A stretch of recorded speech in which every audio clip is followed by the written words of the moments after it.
Olá! Antes de a gente começar aqui nossa análise de hoje, queria fazer um pedido rápido. Se inscrevam, curtam, compartilhem o canal para dar aquela força para o trabalho do professor Júlio Facó, tá? É uma iniciativa muito bacana para levar conhecimento além da universidade, sem fins lucrativos, feita mesmo por paixão de ensinar. Bom, dito isso, vamos lá. Hoje a gente vai explorar um pouco as ideias iniciais do livro Inovação, do propósito à felicidade, que tem aquele subtítulo curioso, né? Jornada Clips CLIPS Tão Louco. Os autores são o Júlio Francisco Blumetti Facó e o Pércio Alberto Mandel. Nossa ideia aqui é focar no prefácio, na primeira parte do capítulo 1, que é do Júlio Facó, e no capítulo 2. Exato. O livro basicamente propõe uma jornada, pela inovação.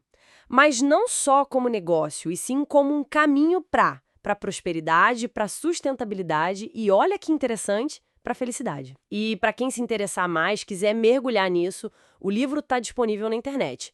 Tem formato impresso e digital também. É uma abordagem bem diferente e o legal é que é uma metodologia que nasceu aqui, 100% brasileira. E que fez sucesso lá fora, né? Ganhou prêmios importantes no Reimagine Education, que é tipo um Oscar da educação superior, certo? Isso mesmo. A metodologia é a CLIPS, que é a sigla para Curiosity, Leading Innovation for People and Sustainability, ou seja, curiosidade levando a inovação para pessoas e sustentabilidade. São bem centrais, né?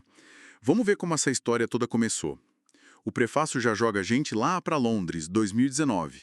Um momento de festa, né? Recebendo um desses prêmios pela Clips. Mas aí, logo depois, o mundo virou de ponta cabeça. Veio a pandemia. Como é que isso afetou eles? Afetou total, a pandemia obrigou a uma reinvenção, muito rápida. O que era tudo presencial teve que virar virtual. Aí nasceu o Clips Plus Plus. E essa adaptação, essa capacidade de se reinventar também foi premiada. Lá no Reimagine Education de novo, em 2021. O livro conta essa trajetória toda, desde 2004, mostrando essa resiliência na prática. Interessante isso, como a necessidade acaba impulsionando a evolução, né? Indo para o capítulo 1, na parte do Júlio Facó, ele menciona uma coisa chamada story listening. O que seria isso, assim, na formação dele? Então, ele destaca muito isso, a importância de ouvir histórias, o story listening, e também da imaginação, como competência-chave desde cedo. Não é só ouvir, sabe? É tipo, captar o que está por trás, as necessidades, as emoções. E ele junta isso com a disciplina que ele trouxe da música e da engenharia. É uma mistura curiosa, né? Sensibilidade com método. E ele também fala de um desafio pessoal bem grande, que foi a perda da visão.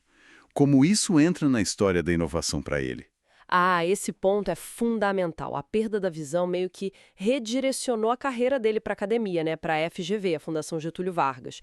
E lá ele buscou muito essa conexão, teoria e prática juntas. A mensagem principal ali é como as nossas vivências, até as mais difíceis, moldam a gente e como a gente pode transformar desafio em um diferencial, talvez. Entendi.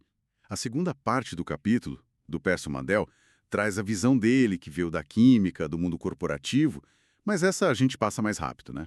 Isso, a ideia é só entender que o Júlio e o Pércio viraram parceiros nessa jornada aí, entre 2004 e 2023.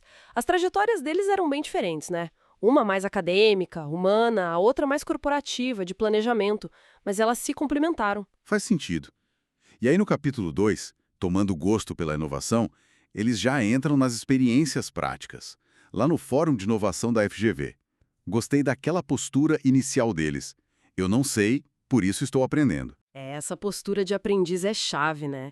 O primeiro projetão ali foi um estudo de caso no Banco do Brasil em 2004, e o fascinante foi o que eles aprenderam sobre os fatores estratégicos da inovação. Descobriram que ela pode acontecer em qualquer área, não só em P&D, sabe? E viram o peso de ter equipe engajada e líderes que compram a ideia mesmo. Esse estudo até virou livro depois, em 2009. Tem uma frase do relatório que resume bem isso, né? Algo como abraçar a inovação como fonte de diferenciação é uma decisão estratégica. Mostra a seriedade da coisa. Exatamente, e mostra que desde cedo eles já conectavam inovação com estratégia de negócio. Logo depois, em 2006, veio outro projeto bacana, numa empresa de papel e celulose. E além de olhar para dentro da empresa, eles tiveram contato com cooperativas de catadores de papel. Isso já mostrava uma preocupação em ligar a inovação com o social, com o entorno. Ah, e tem a história do seminário em Brasília, que parece que foi um momento chave. Chegaram lá e tiveram que mudar o roteiro todo. Foi isso mesmo.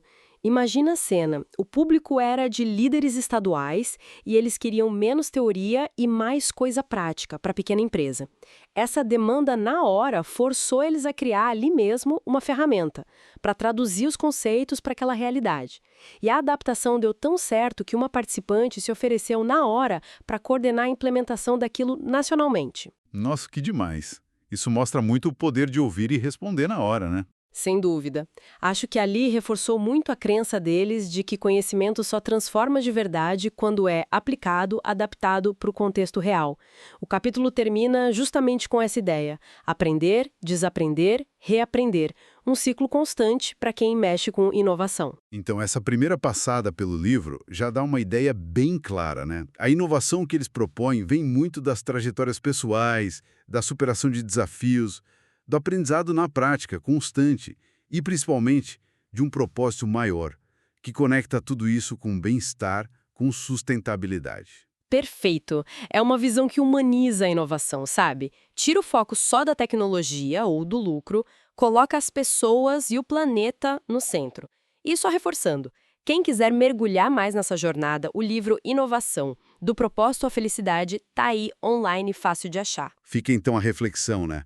Os autores pegaram as próprias histórias, os altos e baixos, e transformaram numa abordagem de inovação reconhecida.